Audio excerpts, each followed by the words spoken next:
नमस्कार दोस्तों, India Republic के क्राइम की कहानियों से रिलेटेड इस एपिसोड में आपका स्वागत है। कहानी मध्य प्रदेश के शिवपुरी जिले की है। आपको बता दें कि जहां पर एक पति, पत्नी और उनका एक भांजा जो काम करने के लिए उनके साथ रहा करता था, या 3 लोग एक घर में रहा करते हैं। और धीरे धीरे जब वक्त गुजरता है तो कहीं ना कहीं जो पति है उसको पत्नी और भांजे के अवैध संबंधों का पता चल जाता है।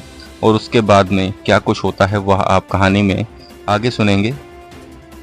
तो दर्शकों, आप देख रहे हैं इंडिया रिपब्लिक। कहानी सुनने से पहले अगर चैनल को सब्सक्राइब नहीं किया है तो सब्सक्राइब कर लें, वीडियो को लाइक करना बिल्कुल ना भूलें। अब आइए बढ़ते हैं कहानी की ओर।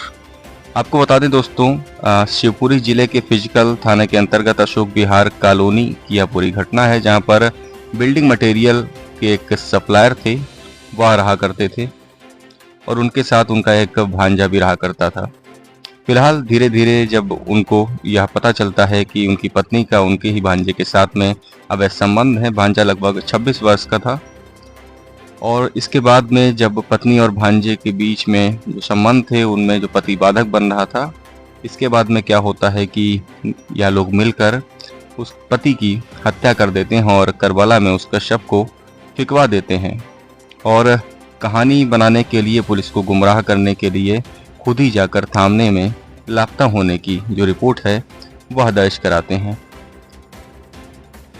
शुरुआत में जब पुलिस पड़ताल शुरू करती है तो लगातार उसकी पत्नी के द्वारा पुलिस को गुमराह किया जाता है। पहले फूल वाली पर संदेह जताया जाता है, लेकिन फूल वाली से पूछताछ की जाती है तो सिर्फ इतना सामने आता है कि उसके और नितिन के बीच में संबंध थे, लेकिन उसकी हत्या में उसका कोई भी हाथ नहीं है। उसके बाद में पुलिस व्यापारिक जो दृष्टिकोण था, जो व्यापार वो किया करते थे बिल्डिंग मटेरियल का, वहाँ पर भी यह पता करती है कि क्या उसमें तो इनका कोई दुश्मन नहीं था, लेकिन वहाँ पर भी कोई सुराग उनके हाथ नहीं लगता है। मामले की जो विवेचक टीआई रजनी चौहान थी, वह नितिन के उस घर से पड़ताल शुरू करती हैं तो नितिन के ही 3 जोड़ी जूते उनके ही घर पर रखे थे। जिन कपड़े में उनके गायब होने की रिपोर्ट लिखाई गई थी वह कपड़े भी उनको घर पर ही टंगे मिलते हैं और इसी से शक जो है वह और गहरा जाता है। पुलिस को जानकारी मिलती है कि साधना ने नितिन के साथ प्रेम विवाह करने से पहले अपने पहले ही पति को छोड़ दिया था।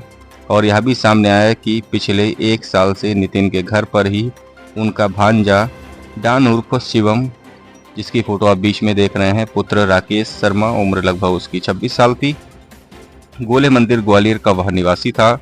और उसको नितिन ने इसलिए बुलाया था कि उसने सलैया पर एक ढाबा खोला था, जिसको चलाने के लिए उन्होंने अपने भांजे को बुलाया था।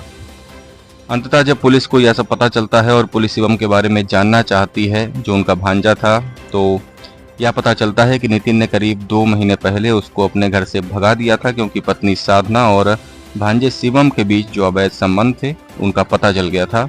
और पुलिस ने यहीं से साधना से पूछताछ शुरू की और धीरे धीरे साफ हो जाता है कि साधना ने ही भांजे डॉन उर्फ शिवम से मिलकर पति की हत्या का जो षड्यंत्र था वह रचा। और इसके बाद क्या होता है कि जब यह सारी गुत्थी सुलझ जाती है तो घटना के बाद जो डॉन उर्फ शिवम है वह पुलिस को छकाने के लिए फरार हो जाता है और अपना पुराना मोबाइल अपनी होने वाली पत्नी को दे जाता है। घटना के समय उसने नया मोबाइल उपयोग किया और इसके बाद पहले वह दिल्ली गया और लौट कर वापस रायपुर भाग गया।